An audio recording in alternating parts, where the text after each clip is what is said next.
បាទឆ្លៀតឱកាសនេះក៏សូមថ្លែងអំណរគុណដល់ក្រុមហ៊ុនវឌ្ឍនៈគឺជាបុត្រសម្ព័ន្ធនៃវឌ្ឍនៈគ្រុបដែលជាអ្នកវិនិយោគលើគ្រប់វិស័យជាមួយនឹងសហគ្រិនខ្មែរសុទ្ធសាធក្រុមហ៊ុនវឌ្ឍនៈគឺមានផលិតផល21មុខបាទក្រោមម៉ាកសញ្ញាចំនួន5គឺវឌ្ឍនៈគ្រុត Dragon V Active និង V Cola ហើយក្រុមហ៊ុនវឌ្ឍនៈតែងតែចូលរួមនៅក្នុងសកម្មភាពបាទកីឡាសកម្មភាពបុណ្យជាតិតូចធំសកម្មភាពសង្គមជាច្រើនហើយក្នុងនោះបងប្អូនយើងមកចូលរួមណាគាំទ្រផលិតផលក្នុងស្រុកជំរុញលើកស្ទួយបាទសេដ្ឋកិច្ចជាតិបាទដើម្បីឲ្យយើងបាទកុំឲ្យគេថាធ្លុះធ្លាយគេថាសេដ្ឋកិច្ចជាតិធ្លាក់ធ្លុះធ្លាយហូរចេញទៅក្រៅអញ្ចឹងយើងគាំទ្រផលិតផលខ្មែរយើងជួយបំពេញចំណុចខ្វះខាតនេះអញ្ចឹងហើយបានក្រុមហ៊ុនវឌ្ឍនៈព្រំបុរីបានចូលរួមនៅក្នុងការឧបត្ថម្ភគ្រប់សកម្មភាពទាំងអស់នៅក្នុងវិរិជាណាចក្រកម្ពុជា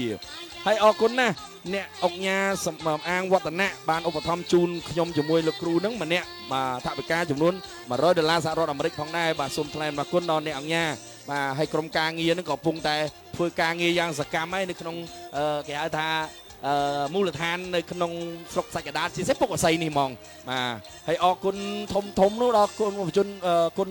បាទបច្ចាអធិការបាទផាត់សុកនឹមបច្ចាអធិការក៏ដូចជាលោកជាងសុកវ៉ាដែលជាប្រធានសមាគមបានចូលរួមជួយច្រើនណាស់ក្នុងការសម្របសម្រួលកម្មវិធីនេះឲ្យកាន់តែរលូនបាទអរគុណហើយក្មួយបាទអរគុណច្រើនដែលបានរៀបចំជួយសហការជាមួយនឹងប្រគុណម្ចាស់វត្ត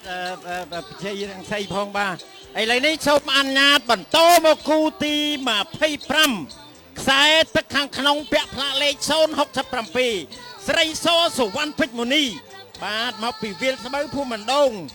មេសប្រច័ន្ទព្រៃវែងបាទគឺមកពីព្រៃវែងឆ្ងាយខ្សែទឹកខាងក្រៅ072ព្រែកបង្កងភក្តីបារមីដែលជាបាទព្រែកបង្កងនៅក្បែរនេះទេក្រុងអរិយខ្សាត់ទៀតហើយបាទនៅក្នុងសង្កាត់ព្រែកតកៅណាបាទបង្កងខ្សែទឹកក្នុងហើយដូចជាមានព្រាបហើយនេះ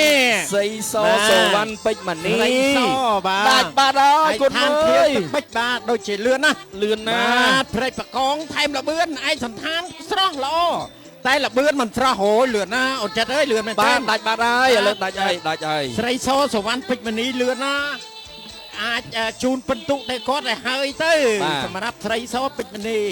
បាទឃើញថាមួយវិញទៀតក៏សូមថែមលបឿនមើលព្រៃបកងបាទមួយវិញទៀតក៏សូមថ្លែងអំណរគុណដល់អាដាមបាទហែមសវັດនិងលោកជំទាវដែលបានឧបត្ថម្ភដល់គណៈកម្មការបច្ចេកទេសរបស់យើងនៅទឹកសុទ្ធចំនួន200យួរនិងថវិកាដល់បាទក្រុម MC របស់ខ្ញុំបាទនៅក្នុងថវិកាចំនួន2លានរៀលបាទសូមថ្លែងអំណរគុណដែរដល់អាដាមលោកជំទាវទទួលបានសុខភាពល្អនិងជោគជ័យគ្រប់ភារកិច្ចបាទអរគុណណាស់ឥឡូវនេះយើងនឹងបន្តបាទទស្សនាជាបន្តទៀតដោយសារទូកវែងរបស់យើងនៅសល់ឥឡូវនេះក្រុមការងារបច្ចេកទេសរបស់យើងហាក់ដូចជាដកឲ្យ